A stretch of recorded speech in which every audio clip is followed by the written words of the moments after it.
फिर से आप सभी का स्वागत है आपके अपने YouTube channel Royal Career Online Classes में। तो यहाँ पे हम लोग आज साइंस यानी विज्ञान के 15 महत्वपूर्ण प्रश्नों को देखेंगे जो कि आपका ऑब्जेक्टिव टाइप्स क्वेश्चन होगा। तो बस आप लोग हर एक क्वेश्चन को ध्यानपूर्वक देखेंगे और हर एक क्वेश्चन का आंसर बताएंगे, क्योंकि यह 15 क्वेश्चन आपके एग्ज़ाम में ज़रूर आएगा और क्वेश्चन यहाँ से ही बनाए जाते हैं। तो चलिए हम लोग बिना समय गंवाते हुए क्लास को शुरू कर लेते हैं। उससे पहले जो क्लास पे नए हो चैनल को सब्सक्राइब जरूर कर लेंगे और क्लास को लाइक भी कर देंगे। तो चलिए हम लोग देख लेते हैं फर्स्ट क्वेश्चन यानी कि पहला क्वेश्चन। तो पहला क्वेश्चन आपके सामने क्लियर होगा। पहला क्वेश्चन आपका कहता है इस तरह से, यहाँ पे देखिएगा, कहा गया किस लेंस को अभिसारी लेंस कहा जाता है। तो इसके लिए 4 ऑप्शन दिए गए हैं। पहला आपका उत्तल लेंस है, दूसरा आपका अवतल लेंस है, तीसरा उत्तल और अवतल दोनों है और चौथा में कहा गया बाइफोकल लेंस। तो इसका जो राइट आंसर होगा वो हो जाएगा आपका उत्तल लेंस। सभी स्टूडेंट सेशन को शेयर कर देंगे और आंसर बताएंगे ध्यानपूर्वक, क्योंकि यह क्वेश्चन आप सबके लिए काफ़ी महत्वपूर्ण है, यह क्लास भी काफ़ी महत्वपूर्ण है। चलिए आगे बढ़ते हैं और देखते हैं क्वेश्चन नंबर 2। क्वेश्चन नंबर 2 में कहा गया निम्न में कौन उभयलिंगी है। उभयलिंगी कहते किसको है ये बताना है इसमें से। इसके लिए भी 4 ऑप्शन दिए गए। पहला में आपका केचुआ है, दूसरा में आपका मेढक है, तीसरा ऑप्शन आपका मछली है, चौथा ऑप्शन आपका कछुआ है। तो उभयलिंगी जो होगा इसका जो राइट आंसर होगा वो हो जाएगा ऑप्शन नंबर ए केचुआ, यानी कि जिसमें दोनों लिंग उपस्थित हो, मेल पार्ट भी और फीमेल पार्ट भी। चलिए आगे बढ़ते हैं और देखते हैं क्वेश्चन नंबर आपका तीसरा नंबर क्वेश्चन कहता क्या है। तीसरा नंबर में बोला गया आपका चिपको आंदोलन किससे संबंधित है। इसके लिए भी 4 ऑप्शन दिए गए हैं। पहला ऑप्शन में आपका कहता है वन संरक्षण से, दूसरा आपका जल संरक्षण से, तीसरा आपका है मानव संरक्षण से, चौथा आपका धर्म संरक्षण से। तो चिपको आंदोलन जो संबंधित है वो आपका है वन संरक्षण, यानी ऑप्शन नंबर ए इसका राइट होगा। तो चलिए हम लोग आगे बढ़ते हैं और देखते हैं क्वेश्चन नंबर 4। तो यहाँ पे साइंस के मोस्ट इम्पोर्टेंट क्वेश्चन को देख रहे हैं जो कि आपका बोर्ड एग्जाम यानी 2022 में जो बोर्ड एग्जाम देने जाइएगा तो यहाँ से क्वेश्चन आपका पूरा जरूर आएगा, क्योंकि यहीं से क्वेश्चन बनाए जाएंगे। चलिए देख लेते हैं हम लोग क्वेश्चन नंबर 4। क्वेश्चन नंबर 4 में कहा गया मानव आँख में कौन सा लेंस होता है, यानी कि मानव के नेत्र में कौन सा लेंस होता है। इसके लिए भी 4 ऑप्शन दिए गए हैं, अवतल, उत्तल, बाइफोकल या सभी। तो इसका जो राइट आंसर होगा वो हो जाएगा आपका उत्तल लेंस। मानव के नेत्र में कौन सा लेंस होता है, उत्तल लेंस होता है। चलिए आगे बढ़ते हैं और देखते हैं क्वेश्चन नंबर 5। क्वेश्चन नंबर 5 में आपका कहा गया इस तरह से क्वेश्चन है। क्वेश्चन नंबर 5 में कहता है आयोडीन की कमी से कौन सा रोग होता है, यानी कि बीमारी होती है। इसके लिए भी 4 ऑप्शन दिए गए। पहला आपका घेघा, दूसरा आपका मधुमेह, तीसरा आपका स्कर्वी, चौथा आपका रिकेट्स। तो इसका जो राइट आंसर होगा वो हो जाएगा आपका ऑप्शन नंबर ए, जिसको हम लोग कहते हैं घेघा, जो कि आयोडीन की कमी से होती है।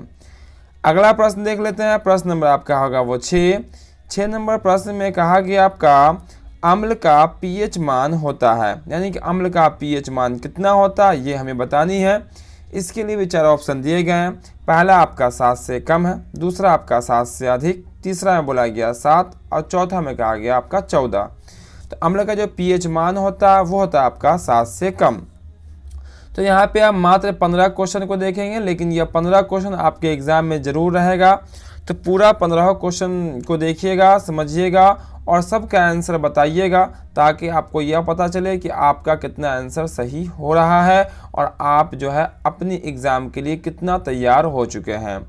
चलिए देखते हैं आगे क्वेश्चन नंबर आपका 7 नंबर में क्वेश्चन में कहा गया मछली का श्वसनांग, यानी कि मछली कहाँ से सांस लेती है वो बतानी है हमें। पहला ऑप्शन दिया हुआ ट्रैकिया, दूसरा आपका गिल्स है, तीसरा आपका त्वचा है, चौथा में आपका फेफड़ा है। तो इसका जो राइट आंसर होगा वो हो जाएगा आपका गिल्स। क्या हो जाएगा आपका गिल्स हो जाएगा, मछली गिल्स से सांस लेती है। तो आगे बढ़ते हैं और देख लेते हैं क्वेश्चन नंबर 8। तो जो क्लास को अब तक लाइक नहीं किए होंगे क्लास को लाइक जरूर कर देंगे सब स्टूडेंट। कहा गया 8 नंबर में दही में कौन सा अम्ल होता है। इसके लिए भी 4 ऑप्शन दिए गए हैं। पहला ऑप्शन में आपका लैक्टिक अम्ल, दूसरा आपका मैलिक अम्ल, तीसरा एसिटिक अम्ल, चौथा कहा गया आपका सिट्रिक अम्ल। तो दही में जो अम्ल होते हैं वो होते हैं आपके लैक्टिक अम्ल। ऑप्शन नंबर ए इसका राइट आंसर होगा। चलिए आगे बढ़ते हैं और देख लेते हैं क्वेश्चन नंबर 9 में। क्वेश्चन नंबर 9 में क्या कहता है? तो क्वेश्चन नंबर 9 में कहा गया यहाँ पे मेंडल ने अपने प्रयोग में किस पौधे को चुना। बहुत ही पॉपुलर क्वेश्चन है, बहुत ही इजी क्वेश्चन है और हर एग्जाम में पूछा जाने वाला क्वेश्चन है। इसके लिए भी 4 ऑप्शन दिए गए हैं। पहला ऑप्शन आपका आम है, दूसरा आपका गुलाब है, तीसरा आपका गेहूं है, चौथा आपका मटर है। तो इसका जो राइट आंसर होगा वो होगा आपका मटर। जल्दी जल्दी सब स्टूडेंट आंसर बताएंगे, सेशन को शेयर कर देंगे, पूरा आखिर तक 15 क्वेश्चन का आंसर बताएंगे, क्योंकि 15 क्वेश्चन काफ़ी दमदार, काफ़ी महत्वपूर्ण है। चलिए आगे बढ़ते हैं और देख लेते हैं क्वेश्चन नंबर आपका 10 नंबर क्वेश्चन में कहा जाता है उसको देख लीजिए। 10 नंबर में बोला गया आपका क्वेश्चन, किस धातु को चाकू से आसानी से काटा जा सकता है। यहाँ पे नॉर्मली नाम नहीं है बल्कि धातु का संकेत लिखा हुआ है। पहला ऑप्शन में आपका एल है यानी कि एल्युमिनियम है, दूसरा में आपका सोडियम, तीसरा में आपका मैग्नीशियम और चौथा में आपका कॉपर।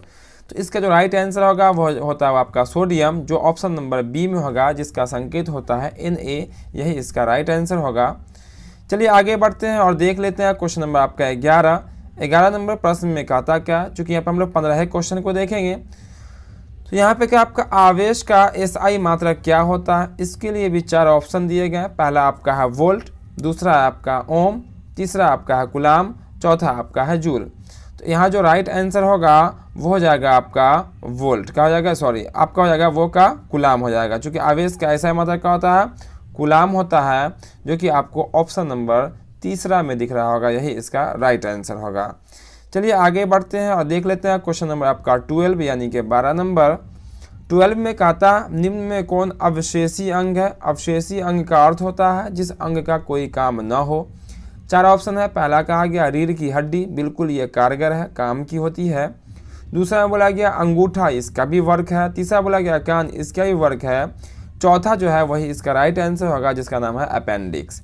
ध्यान दीजिएगा, ये पेट में होती है अपेंडिक्स और इसका कोई भी काम नहीं होता है और हर मनुष्य में होता है अपेंडिक्स।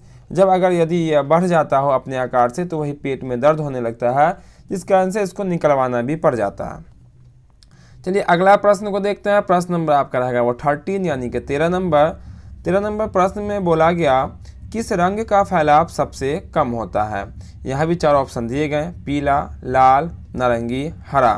तो सबसे कम बोला गया, इसका जो राइट आंसर होगा वो होगा आपका ऑप्शन नंबर बी, लाल रंग का। लाल रंग का फैलाव सबसे कम और बैगनी रंग का फैलाव सबसे अधिक होता है। चलिए आगे बढ़ते हैं और देख लेते हैं क्वेश्चन नंबर आपका 14 नंबर क्वेश्चन। 14 नंबर में बोला गया मानव का प्रमुख उत्सर्जी अंग कौन सा है। पहला ऑप्शन आपका किडनी है, दूसरा आपका रक्त है, तीसरा आपका अग्नाशय है, चौथा आपका फेफड़ा है। तो इसका जो राइट आंसर होगा वो हो जाएगा आपका ऑप्शन नंबर 1, किडनी। ध्यान दीजिएगा, मानव में 2 किडनी होते हैं, जिसको हिंदी में वृक्क भी कही जाती है। क्या कही जाती है? वृक्क भी कही जाती है, जो कि ब्लड को प्यूरिफाई करने का भी काम करती है और यह मानव का उत्सर्जी अंग भी कहलाता है। या तो आपको किडनी दिखेगा, अंग्रेजी वर्ड है किडनी नाम है, इसको हिंदी में हम लोग वृक्क भी कहते हैं। तो आज के क्लास का अंतिम क्वेश्चन यानी कि लास्ट क्वेश्चन, जो कि है क्वेश्चन नंबर आपका 15 नंबर प्रश्न में जो कहा गया उसको देखते हैं। 15 नंबर में कहा गया सबसे अच्छा कोयला होता है, यानी कि कौन सा कोयला सबसे अच्छा होता है ये हमें बतानी है। पहला ऑप्शन है, ये फिजिक्स का क्वेश्चन है। पहला ऑप्शन आपका एंथ्रासाइट है, दूसरा आपका लिग्नाइट है, तीसरा आपका बिटुमिनस है और चौथा आपका पीट है। तो सबसे जो बेहतर यानी कि सबसे जो अच्छा कोयला होता वो हो जाएगा आपका ऑप्शन नंबर ए, एंथ्रासाइट। इसमें कार्बन की मात्रा बहुत होती है और इसको जलाने पे बहुत ही कम धुआं और अधिक ताप देती है। तो ये थे आज के क्लास के 15 महत्वपूर्ण काफ़ी VVI प्रश्न, जो कि आपके एग्ज़ाम में बिल्कुल आएगा। तो जो क्लास को अब तक लाइक नहीं किए होंगे, लाइक सब स्टूडेंट कर देंगे और जो चैनल पे नए होंगे चैनल को सब्सक्राइब करके बेल आइकन भी दबा लेंगे, ताकि इस तरह का जो भी क्लास होगा हर क्लास का नोटिफिकेशन आपको भी मिलेगा और आप बिल्कुल आसानी पूर्वक तैयारी कर सकते हैं। यहाँ पे सब सब्जेक्ट की तैयारी कराई जा रही है। हमारे क्लास में आप आ सकते हैं, आपको टाइमिंग तो पता ही होगा, शाम के 6 बजे से। तो फिर मिलते हैं हम बहुत जल्द अगले क्लास में। जय हिंद, जय भारत।